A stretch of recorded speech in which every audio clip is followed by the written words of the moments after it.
India के सबसे popular motivational speakers में से एक हैं। Please give an energetic and warm welcome to the one and only Harshvardhan Jain.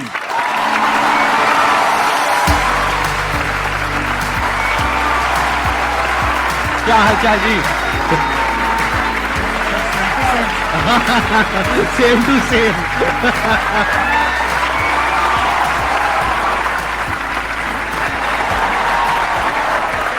Please have a seat. आप में से कितने लोग जानते हैं इनको, जिन्होंने कभी ना कभी इनकी कोई ना कोई वीडियो देखी है? सब जानते हैं सर, आपके सारे फैंस बैठे हैं यहां पर। तो अपना Q&A सेशन स्टार्ट करते हैं। सर हम जैसे ह्यूमन स्पीसीज अपने आप को ह्यूमन क्या नाम है सुपर क्रिएचर बोल रहे हैं, तो हम ये सुपर क्रिएचर किस बिहाफ पे बोल रहे हैं कि हमने सभी स्पीसीज को ओवरकम कर लिया, या हम जो अल्टीमेट पावर है उसके मकसद को साकार करने के वे में बोल रहे हैं? मानवता के सबसे चेतना के ऊंचे स्तर पे अगर कोई है वो मनुष्य है। ये जीव जो है ना, ये जीव के भीतर जितनी शक्तियां, उसका चेतना का जबरदस्त विकास जो पराकाष्ठा है ना, वो मनुष्य ही कर पाता है। अब आपको अपना विकास करना है तो अपनी चेतना के स्तरों को ऊपर उठाना होगा। सर के बहुत सारे ऐसे सेशन हैं जो स्पिरिचुअल चैनल के ऊपर हैं, आप देखोगे तो पाओगे आपके भीतर की चेतना ऊर्जा बहुत जबरदस्त है। टमाटर के भीतर भी जो रंग महकता है ना, वो उसकी वजह से। अभी जैसे ये शरीर चमक रहा है, लेकिन अगर गिर जाता है तो 2 घंटे में सड़ने लगता है, 4 घंटे में कीड़े पड़ने लगते हैं। फिर वो चमक है किसकी? तो वो जिसकी महिमा है, वो जिसकी महिमा है ना, उसकी महिमा आनी चाहिए। वो महिमा आ गई तो चेतना ऊपर ही उठती है। एक छोटा सा लाइन गा के सुना दूं प्लीज? हाँ। खटकती है रागादिक परिणति विकारी, स्वभाव के सन्मुख ये कैसे टिकेगी। समझ में नहीं आया? खटकती है रागादिक परिणति का मतलब है संसार की सारी बुराइयां बताओ अपने को खींच रही है कि नहीं खींच रही है, अपने को आकर्षित कर रही है, लुभा रही है। क्रोध है, घमंड है, अहंकार है, छल कपट है, आलस्य है, कामचोरिता है, जितनी चीजें बुराइयां वो अपने को खींच रही है। लेकिन उनके ऊपर जो सबसे बड़ा स्वभाव है ना अपना, जो आपने प्रश्न पूछा, वो स्वभाव जीव का उठना है। तीनों लोग जिसके ज्ञान में झलक जाएं, वो स्वभाव लेके पैदा हुए हो भाई। 3 लोग का नाथ आपके भीतर विराजमान है। इसलिए चेतना के स्तरों को ऊपर उठाते जाओ, बाकी के प्रश्नों के उत्तर चेतना के उठने से मिल जाएंगे। Thank you dear. बहुत बढ़िया जी। ये जो आपने क्वेश्चन पूछा है, इसके पीछे का मोटिव क्या है? क्या जानना चाहते हो आप? असलियत में जो सुपर क्रिएचर का मतलब है वो हम सबको समझ में आए। देखो, इसको ध्यान से समझो। बेसिकली आप ये कह रहे हो super creature in the sense कि हम बाकी सब जितने भी जानवर हैं और जितने भी जीव हैं, हम उनको डोमिनेट कर सकते हैं, which is a fact. Power के वे में, नॉट फिजिकल पावर, क्योंकि फिजिकली तो हाथी हमसे ज्यादा पावरफुल है, टाइगर ज्यादा पावरफुल है, बट फिर भी हम उसको बांध सकते हैं, उसको कंट्रोल कर सकते हैं, उसको सर्कस में नचा सकते हैं। ठीक है। किस पावर के बेस पे? अपनी थॉट की पावर के बेस पे। तो एक है हमारी थॉट की पावर, जिसके बेस पर हम अपने आप को सुपर क्रीचर बोल सकते हैं अगर चाहे तो। उसमें कुछ भी गलत नहीं है। We are actually super creatures, क्योंकि हमारी ये जो थॉट की पावर है, इससे हम कुछ भी क्रिएट कर सकते हैं। हम स्पेस तक पहुंच गए। तो अगर ये एक सुपर क्रिएचर की निशानी नहीं है तो क्या है? तो एक सुपर क्रिएचर का स्टैंड पॉइंट हो सकता है जो पावर्स हैं हमारे थॉट की, वो हमारी फिजिकल पावर्स नहीं है, वो थॉट की पावर है, माइंड की पावर है, इंफॉर्मेशन की पावर है, डेटा की पावर है। ये अलग अलग वर्ड्स में यूज कर रहा हूं, है एक ही चीज। Without information there is no mind. ये सब नॉलेज की, इंफॉर्मेशन की, साइंस की, डेटा की, इन सब चीजों की पावर है। तो एक तो पावर ये है जिसके बेस पर आप अपने आप को सुपर क्रीचर बोल सकते हो, विच इज अ फैक्ट। एक दूसरी पावर है जिसके बारे में बहुत ही कम लोगों को पता है। पहला है इस दुनिया का ज्ञान, उसको अनात्म ज्ञान बोलते हैं, यानी चीजों का ज्ञान। दूसरा है आत्मज्ञान। आत्मज्ञान मतलब, आत्मा मतलब मैं, कोई भूत प्रेत नहीं, जैसा मूवीज में देखते हैं, राइट? आत्मा मतलब मैं। तो मेरा ज्ञान, मैं कौन हूं। तो वो जो ज्ञान है, अगर वो आपको हो जाता है, और हो जाता है मतलब अपने आप नहीं हो जाएगा, ऐसा नहीं आप रात को सोए और सुबह उठे और अपने आप हो गया, ऐसा नहीं होता। जैसे हर ज्ञान में होता है, ऐसे इसमें होता है। स्टडी करना पड़ता है, समझना पड़ता है, क्वेश्चनिंग करनी पड़ती है। जो समझ आया उसको फिर क्वेश्चन करना पड़ता है, फिर एंड तक जाना होता है। फिर not just theoretically but experientially you know what you are. और फिर वहां पर एक महावाक्य है, अहम ब्रह्मस्मि, मैं ही वो हूं, तत्वमसि, आप ही वो हो। वो मतलब क्या? The supreme reality, the supreme truth of this universe, you are that. तो वहां तक आप पहुंच जाते हो, not just theoretically but experientially.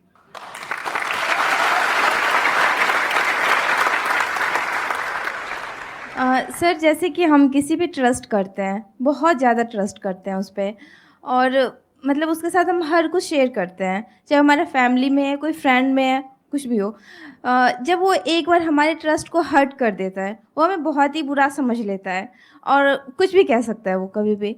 तो दोबारा अगर उससे रिलेशन बन रही है, हमारी बातें करनी स्टार्ट हो रही है, सब कुछ हम इग्नोर करके, तो क्या सर दोबारा से उस पे हमें वही ट्रस्ट पहले वाली लानी चाहिए, उसके साथ शेयरिंग करनी चाहिए, या उसके साथ मतलब खुल के हम बातें कर सकते हैं कुछ भी? नेपोलियन हिल से जब जीवन में सबसे बड़ी सीख को लोगों ने कहा ना, एक लाइन में बता दो।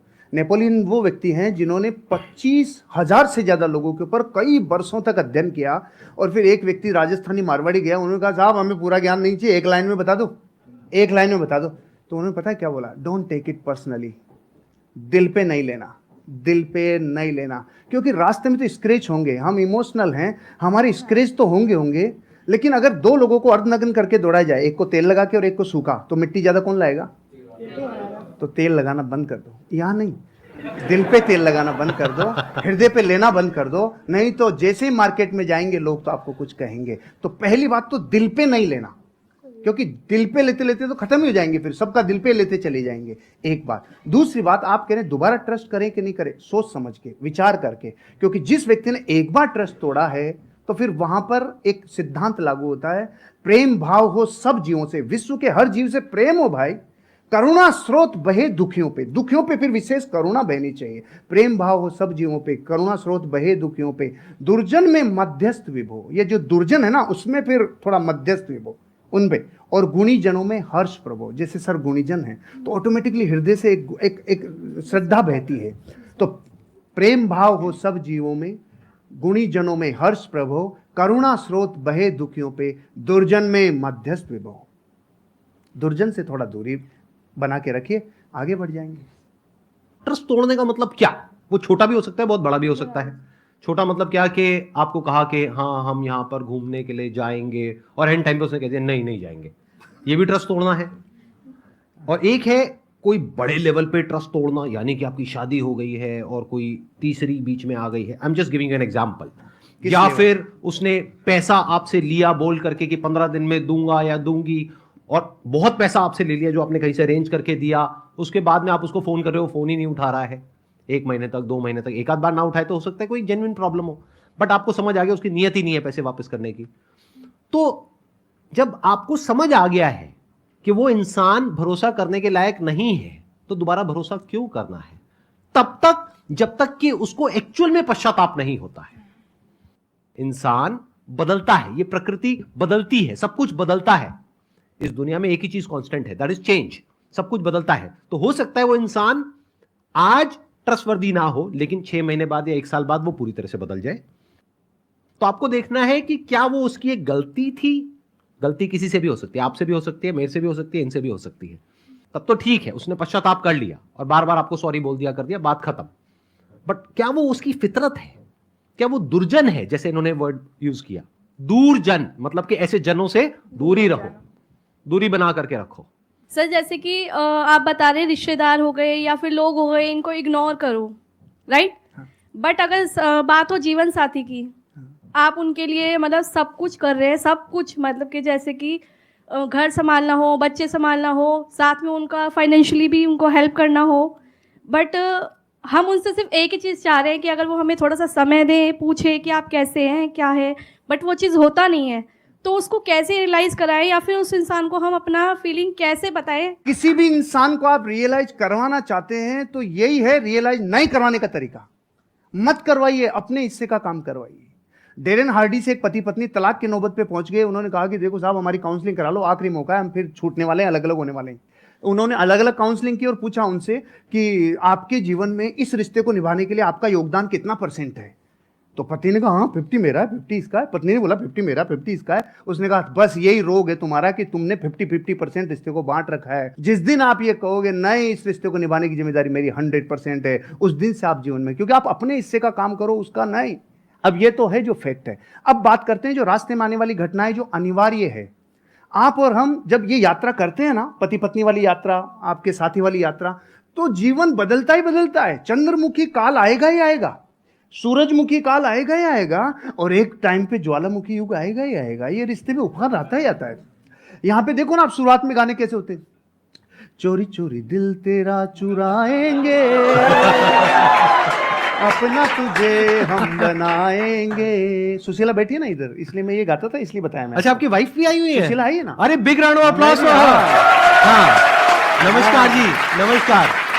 एक बार ये कंप्लीट कर लें, उसके बाद आपसे कुछ बात करूंगा। हाँ, yes, please, yes. बैठिए। फिर गाने थोड़े दिनों के बाद थोड़ा बदल जाते हैं। जिंदगी में कोई कभी आए ना रब्बा। बदलते हैं कि नहीं बदलते?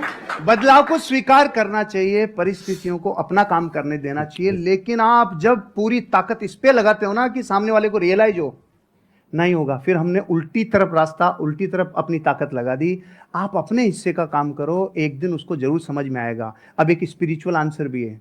आपको पता है इन रिश्तों में कौन आता है? जिसका पिछला कैरी फॉरवर्ड बाकी हो, पूरा बदला लेगा, पूरा वसूल करेगा जितना बाकी था ना। क्योंकि पिछले बहू में वो पत्नी थे, आप पति थे, तो जितना अब समझ लो आप, मतलब कैरी फॉरवर्ड रिश्तों में आते ही वो है। क्योंकि अब जमाना बदल गया, युद्धों का जमाना नहीं है भाई, अब जमाना बदल गया। तो यहाँ बेरी बन के कई बार रिश्तों में ही लोग आते हैं जो अनंत काल के लिए आए। इसलिए एक ही रास्ता है, सबसे क्षमा, सबको क्षमा, यही है परस्पर उपग्रह जीव नाम। Thank you.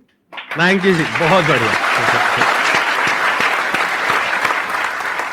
अच्छा, अब मैं एक बार, आपकी वाइफ भी आई हुई हैं, हाँ, उनसे कुछ सुशीला। बात कर सकता अरे हूँ, कुछ सर, पूछ सकता हूँ? एक बार माइक उनको दिया हाँ, जाए। हाँ, हाँ। हाँ, जैसे इन्होंने बताया एक काल के बारे में, स्पेशली वो मेरे को काल काफी इंटरेस्टिंग लग रहा है, ज्वालामुखी काल। तो ये काल वो अभी नहीं आया हमारे बीच। अभी तक नहीं आया। मतलब शादी को कितने साल हो गए आप लोगों के? 17-18 साल हो 17 गए। साल, 17.5 साल लगे। इनके बारे में कुछ ऐसा बताइए जो हम लोगों को नहीं पता है, मतलब किसी को, पब्लिक को नहीं पता है। अच्छी क्वालिटी और ऐसी Actually, कुछ सर, ये- नेगेटिव क्वालिटी। एक्चुअली सर ये ऐसे ही है कि कुछ भी ढका हुआ रखते ही नहीं, जो है ना, जो सबके सामने है। ये तो हो गई अच्छी क्वालिटी। जो हर सर इंसान सुनना में कुछ चाह रहे हैं प्लस वो भी बोल। होता है, कुछ माइनस भी होता है। जो सर सुनना कुछ- चाह रहे हैं ना वो बोल। ऐसा तो मुझे कुछ याद नहीं आ रहा कि कुछ नेगेटिव तो कुछ मुझे लगता नहीं है। हाँ, इन दिनों जरूर हुआ है कि थोड़े से फेमस हो गए हैं, तो हम दोनों कहीं अकेले निकलते हैं कि चलो थोड़ा टाइम के लिए स्पेंड कर ले, और मार्केट में जाते हैं, सर सेल्फी सेल्फी ये, तो वो थोड़ा एक मुझे नेगेटिव लगता है। लेकिन इनकी पर्सनैलिटी में कुछ भी नेगेटिव नहीं है वो। अच्छा, सच सच बताना, जब जैसे आप कहीं गए मार्केट में, अब एक तो है कि कोई लड़के आकर के फोटो खींच रहे हैं, चलता है।